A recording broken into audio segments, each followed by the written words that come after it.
Welcome to the Elijah Rising podcast, where we discuss the myths, misconceptions, and most asked questions about sex trafficking. I am once again joined on the podcast today by Desiree Dougal, the director of the Elijah Rising Restorative Care Program. Welcome, Hello. Desiree. Thank you. This is our second podcast together, and the first one we talked about trauma and how it relates to the anti-sex trafficking movement and our work at Elijah Rising. And today we're going to take a little bit deeper of a dive. And so it was fun to introduce you, Desiree, on the last podcast because you bring such a wealth of experience. Thank you. More than a decade's worth of work. Desiree is what we call an OG in this work. And Elijah Rising is really, really blessed and to have Desiree on staff. So if you want to find out more about her credentials, you can go listen to that other podcast, which you should go listen to anyways. Absolutely. Because it was amazing. It was my first, my favorite one so far. I think this one will be my next favorite. Desiree does bring a ton of experience and numerous educational credentials and things like that. But today what we want to talk about is trauma again, Yes. but specifically how that plays out in our work with trauma-informed care. Mm-hmm. The question we're asking on today's podcast is, what is trauma-informed care and why is it important? Before we ask that question specifically, let's back up just a little bit and let's talk about how trauma affects the brain. Yeah. Can you talk to us a little bit about that? And just in case you're listening and not watching, there is a prop that's going to be used on today's episode. So you'll have to go check out YouTube. Okay. Absolutely. So how does trauma affect the brain, Desiree? Absolutely. So yes, I did bring a little brain. A little brain. That's actually human size. Yeah, you said that's the average brain. This is a scale-sized brain. So Yeah. I'll get to that in a sec. So when we undergo trauma, and this can be physical or psychological, Right. We have a fear or like alarm center in our brain that gets activated. And so something traumatic happens to us, that fear center of the brain kind of sounds the alarm. That's kind of in this central part of the brain here.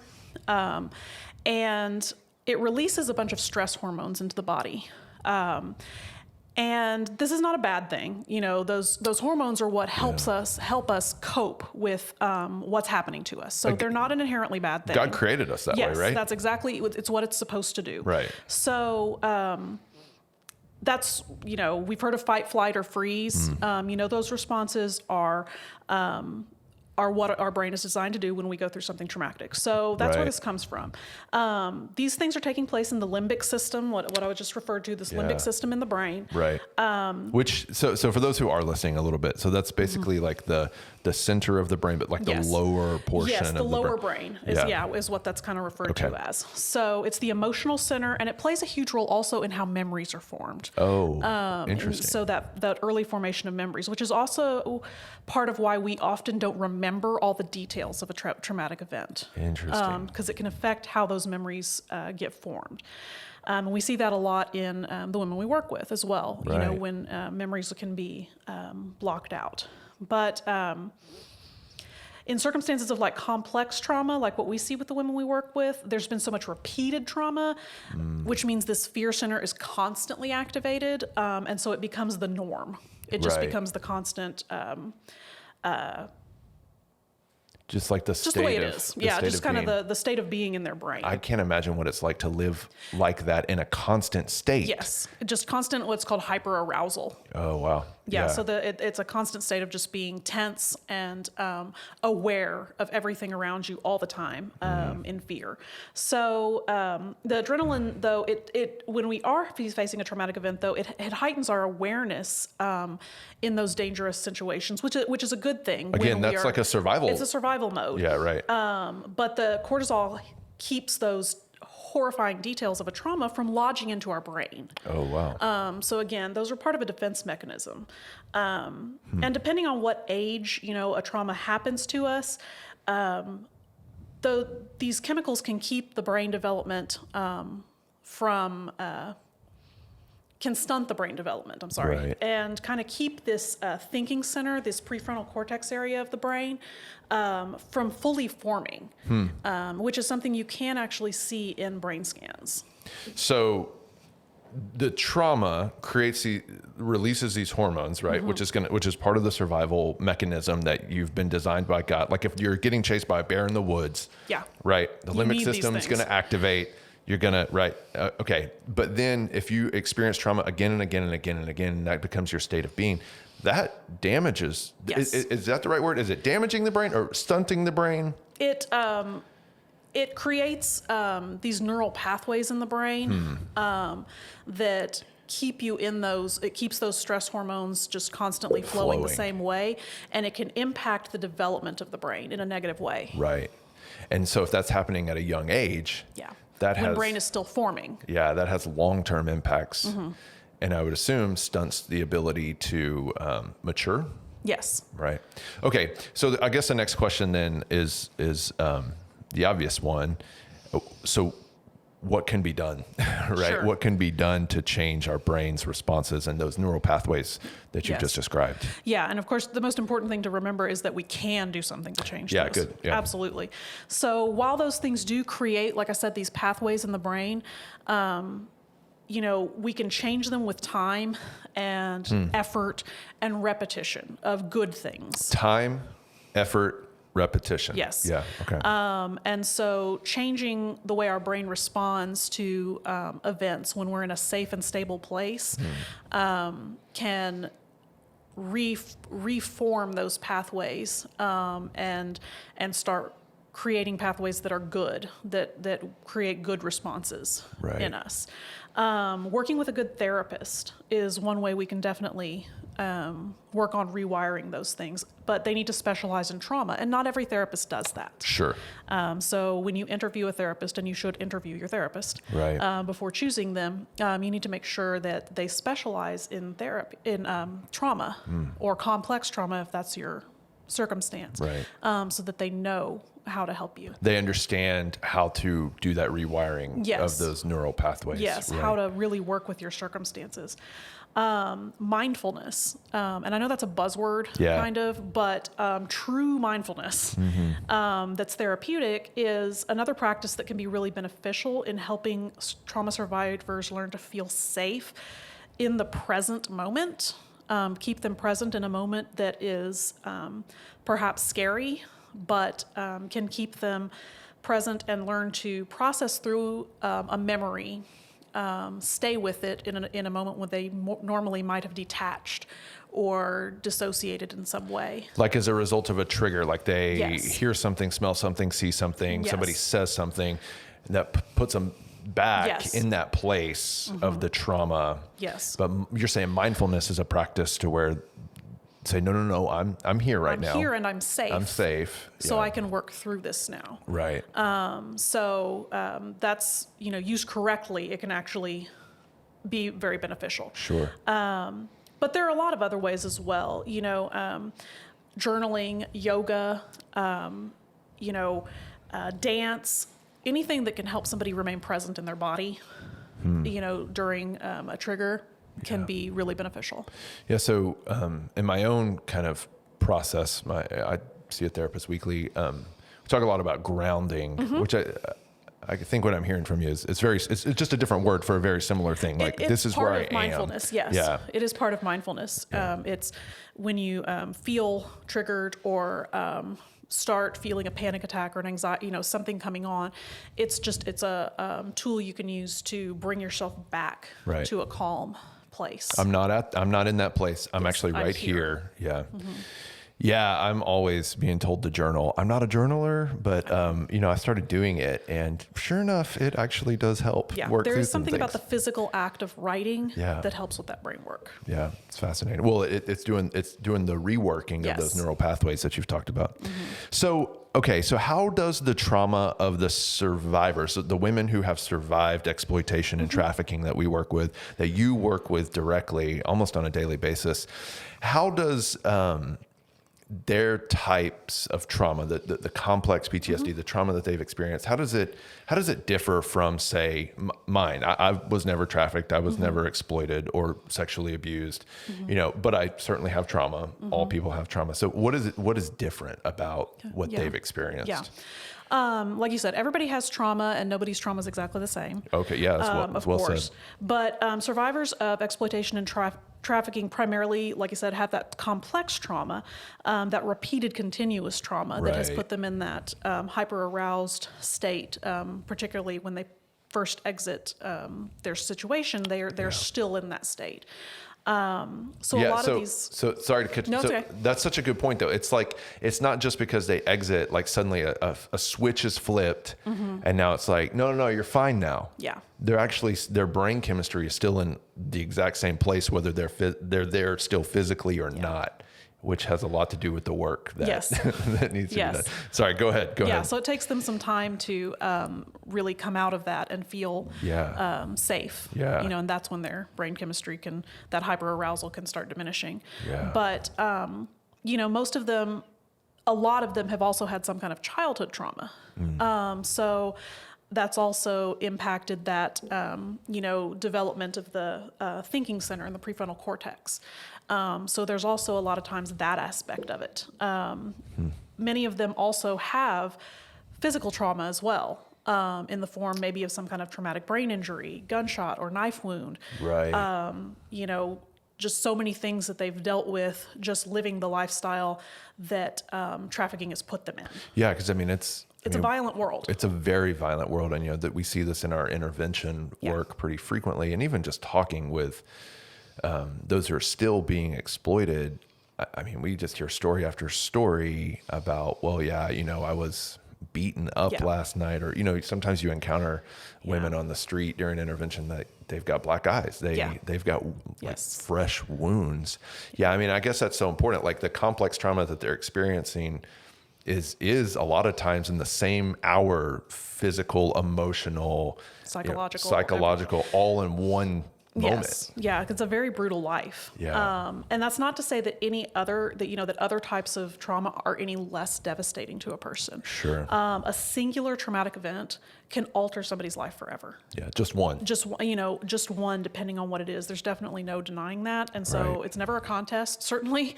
It doesn't necessarily have to be the same effects on the brain that, repetitive trauma has, but the emotional damage that can be done to somebody in, a singular event, can still be, immeasurable. Yeah.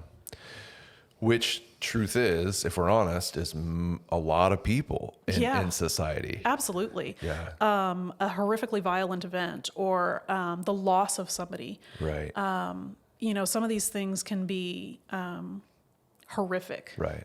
And do massive emotional trauma. So, okay, this is what happens to the brain. This is what trauma looks like. This is how it plays out in the majority of those who are trafficked and exploited. So there's another buzzword that's I feel like is being used a lot right now. It's trauma-informed, right? That's what we're talking about on this podcast today is what is trauma-informed care and why is it important? So what does it mean to be trauma-informed? Yeah.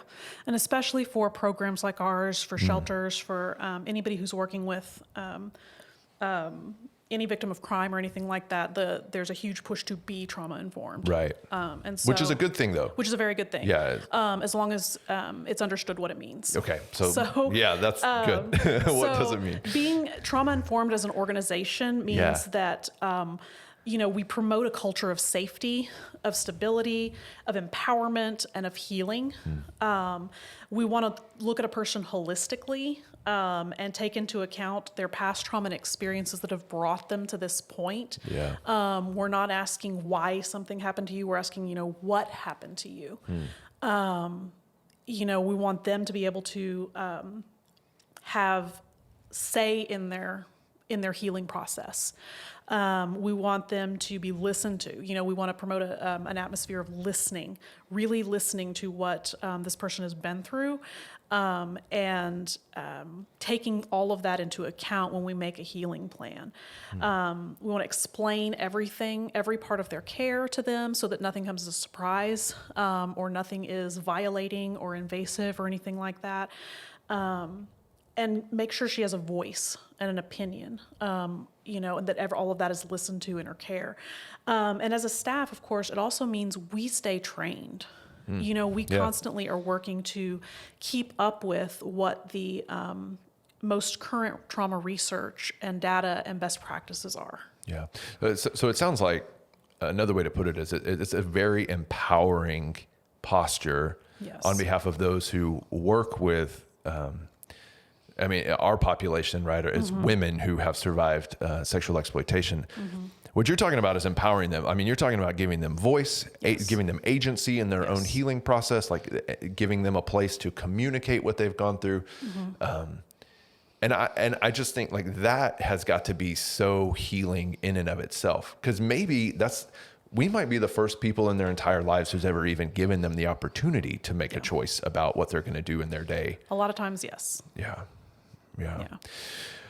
Okay, so there is one of the things we want to do with this podcast is we want to dispel the myths around this work. So there is a myth out there that if you're strong, you can make it through the trauma by yourself. Everybody's experienced it. So if you're strong enough, if you're educated enough, that you can just muscle through it, pull yourself up by your own bootstraps, kind of a thinking. What say you, Desiree? Unfortunately, this is something that a lot of people believe. And so many people do go through traumatic events, and they never really seek help in dealing with it. So in a way, yes, they make it through the trauma and they don't really address it and they don't work through it. And we can certainly ignore our trauma and we can shove it down inside of us or just, power through. And so, sure. You can do that. I guess it is a possibility. It is a possibility to do that, and plenty of people do it. Sure. And get on with their lives, but that doesn't mean that the damage isn't still there. Yeah. And that it won't come out in some way. Yeah. Specifically or especially in older generations where things like mental health care weren't as available. We're still much more stigmatized.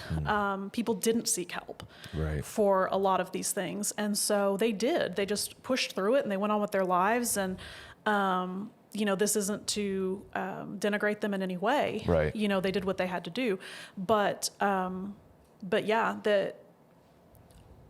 I think a lot of them would agree that they still suffered ill effects of it. Right. And took it out maybe in ways that they wish they hadn't. Or passed it on to the next generation. Right. Yeah. Well, we're going to take a break in the podcast for just a little bit. And when we come back, we're going to ask the question, what is trauma-informed care specifically? And then how does that play out at the Elijah Rising Restorative Care Campus specifically? So we'll see you in just a second.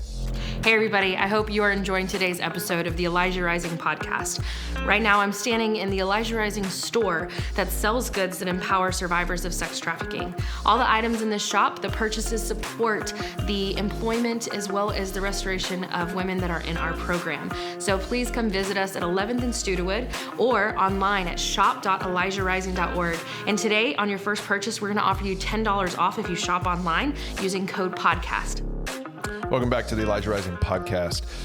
Before the break, we were talking about what it means to be trauma-informed. And so now I want to ask you, Desiree, what is trauma-informed care specifically? Yeah. So what that looks like really put into practice is being understanding in the way that we approach the people that we work with. Yes, we provide that safe and stable environment, but it's also making sure that information is readily available and answering questions for the residents, being aware of everything that's happening with their care, letting them know everything that's happening with their care. Yeah. We want to be sensitive to their needs by asking in advance if there's anything that we can do to make things easier for them, because we know a lot of the things that we do, whether it be medical visits or some of the psychological things that, they're going to do in their therapy and things like that. We want to ask if there's ways we can help them cope. Yeah. Because we know things are going to be hard. Right. We seek to establish a routine, give them notice well in advance of any schedule changes, things like that, because they're coming out of a life that's chaotic. Yeah. And we really want to just have practices and policies that we as an organization, come up with that, like I said, come out of our own, our training with real, just top of the industry experts that are researching the best trauma-informed practices, Right. this neurobiological work that they're finding out more and more about the brain and ways that we can work with trauma, Right. and more innovations in therapy and things like that that can help us understand better Yeah. how we can be more accommodating and more therapeutic in our environment. Yeah. So it's really kind of combining. I mean, we're a faith-based nonprofit. Yes. So, and the first commitment we have is to prayer.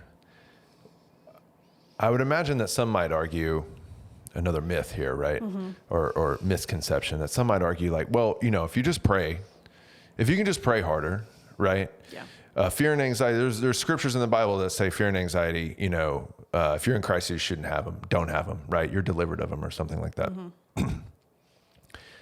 But you're talking about keeping up with cutting edge research in neurobiology and trauma care. And I mean, even our staff, we've gone through all sorts of trainings, TBRI trainings and other things that we've done, right? I mean, this is more than just engaging our faith. This is using science. This is using so many other tools. And so why is that important? Why is it important to go, okay, yes, we're going to engage our faith, but Yes. look, we're going to utilize these tools too. Why is that so important? I'll be the first to say that, prayer is important. I have a seminary degree. Yeah. It's absolutely extremely important to me. But at the same time, we're looking at the brain as an intricate and complicated, organ that was created as part of a human being. Right. And the more we can learn and the more we can study this as this amazing, piece of ourselves that, that was created with all of these defense mechanisms and healing properties and connections with the rest of our body. Yeah, that's right. I think it's amazing, and that God's given us these abilities to study these things, Right. And look at this thing and make a model of a brain, that we're able to see these little pieces in here, and know what they do, Yeah. and know how hormones affect different parts of the body. I think is huge. Isn't that fascinating that we can use our brains to study our brains? Yeah. Yeah. Anyways, we'll do It's another. fascinating to we'll me. do another podcast on that. That loop. I love it. I think it's amazing. Well, and it's miraculous. It's God's gift to us. Okay, so why is trauma informed? So we've talked about trauma and being trauma informed. We've talked about trauma informed care and what that looks like organizationally. Sure. So let's bring it back to those who the population that we work with. Why is trauma informed care critical for those who have survived sexual exploitation? Absolutely. Like I mentioned, they're coming out of circumstances where they a lot of times don't know what's coming from one minute to the next. Yeah. They don't know what's going to happen the next time a door opens. Doing outreach and stuff like that in my past, we would often ask a woman like, a lot of them are smokers, and they bought their cigarettes a pack at a time. Yeah. It's a lot more effective, cost-effective wise, obviously, to buy them by the carton. Right. But they never, ever did that because each pack could be their last. So they're not going to buy a carton when they don't know if they're going to make it to tomorrow. Not planning for the future. No, there was no planning for the future. Yeah. And that's how the reality of how they had to live, and they didn't think twice about it. Right. Because they knew that, day by day.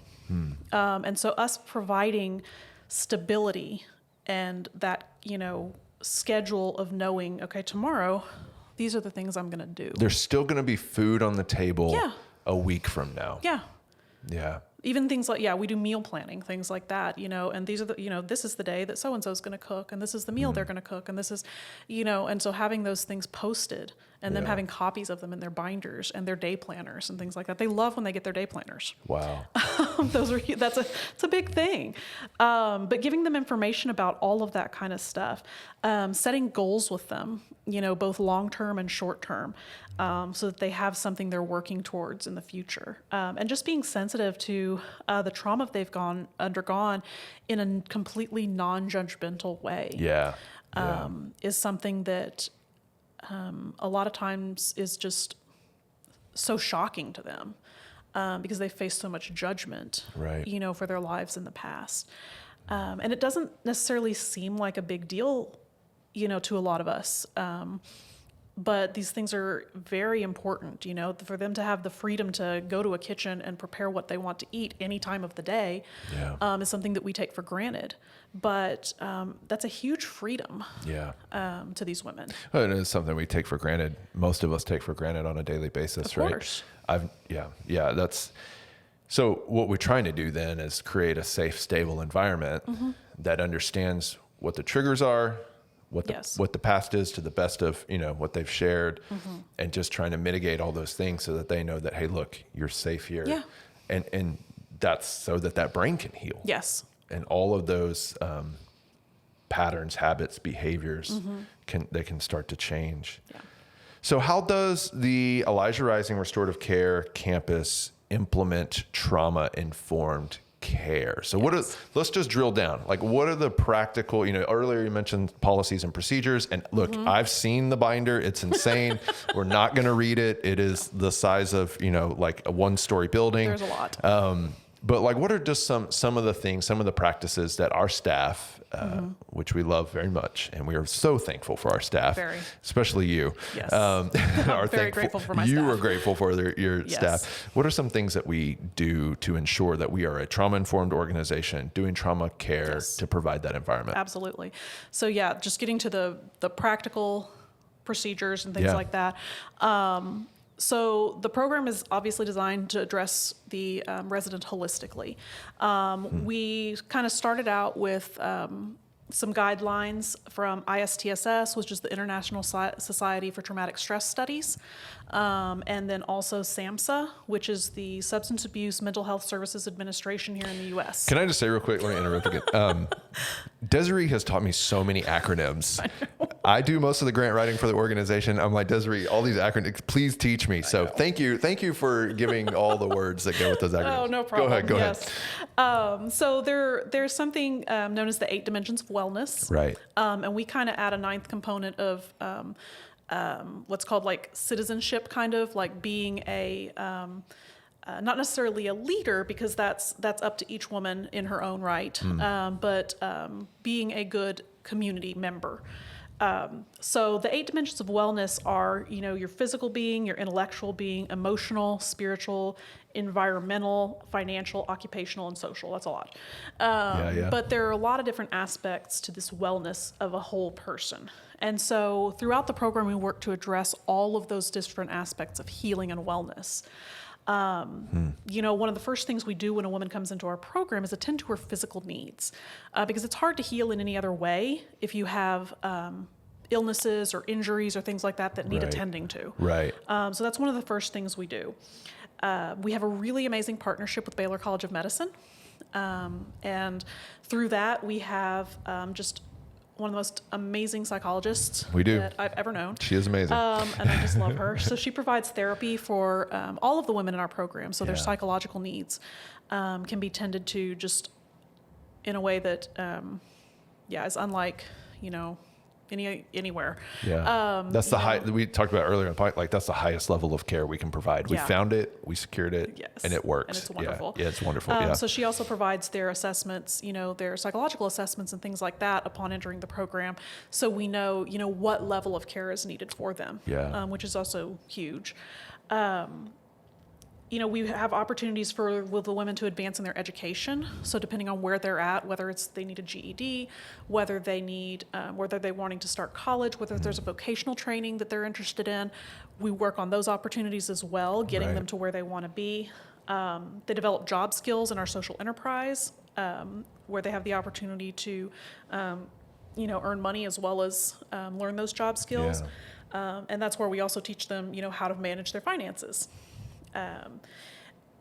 Obviously, as a faith-based organization, we offer plenty of opportunities for spiritual growth through, devotions and Bible study and things like that, which are optional, faith-based, but we aren't, pushing anybody into anything. Right.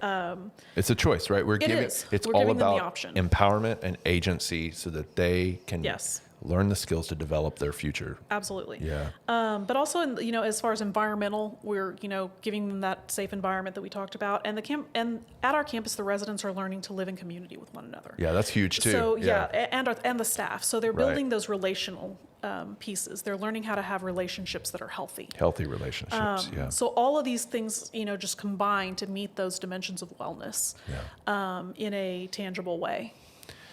Yeah, and it's so cool. Like, I don't work with the residents directly, though I do have the honor of seeing them and sharing a meal with them. And, we celebrated the holidays and birthdays and stuff. And it's just amazing, like, to see how all those things that you've just talked about, like, actually give hope.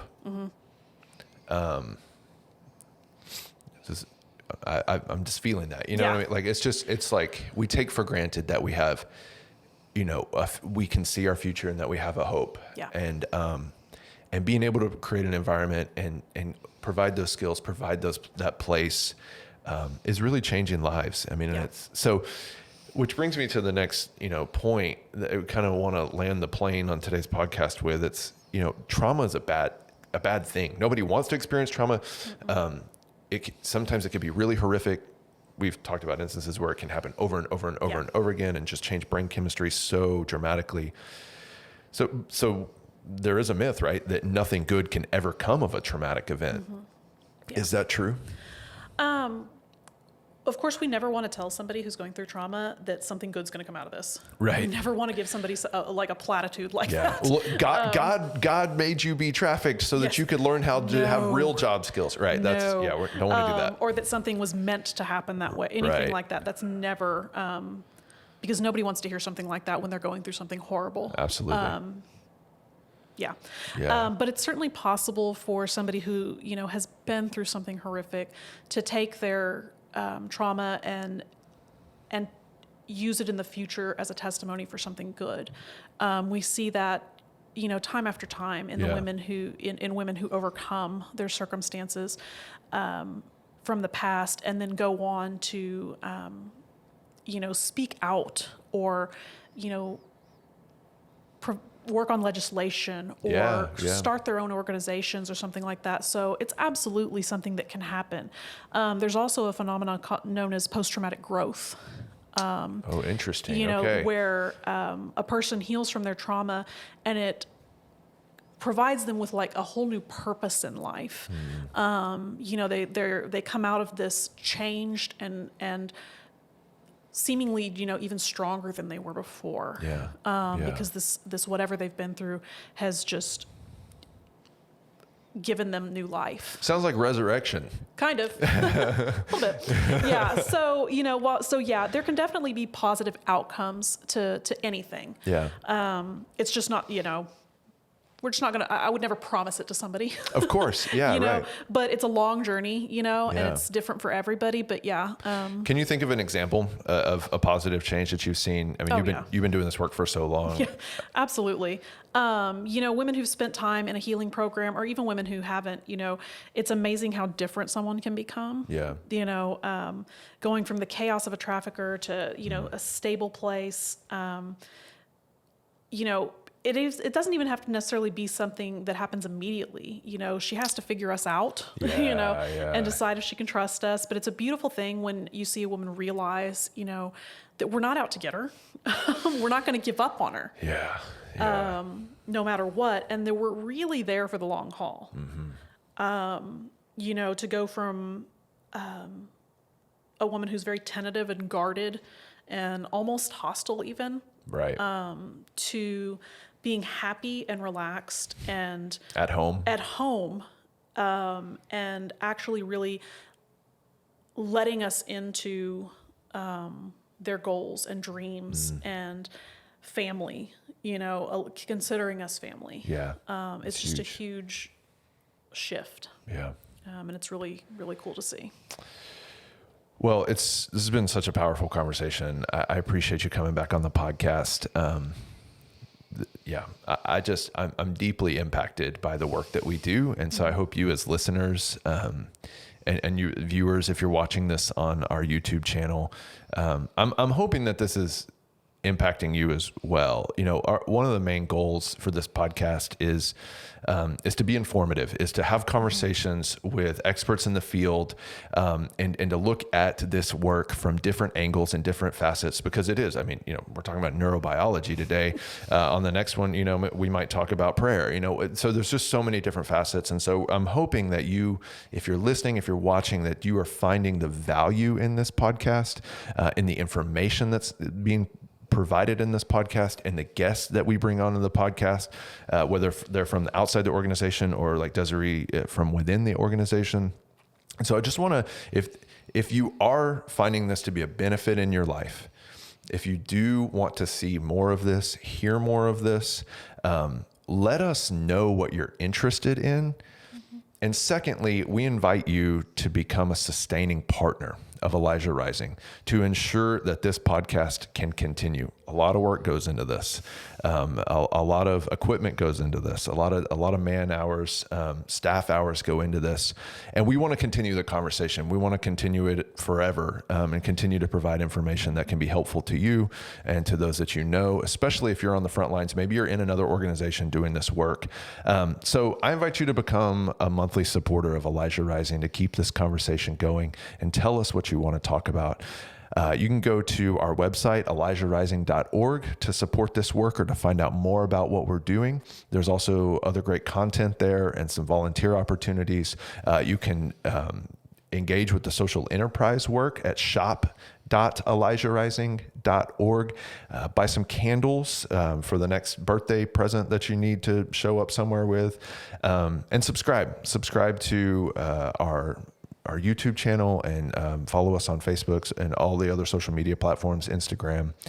Rate the podcast, because we do this for you guys. We do it for those that we serve, but we really do it for you, to provide you with the information that we think is valuable and important, and important to do this work. So Desiree, thanks again for being on today, and we'll see you on the next episode of the Elijah Rising podcast.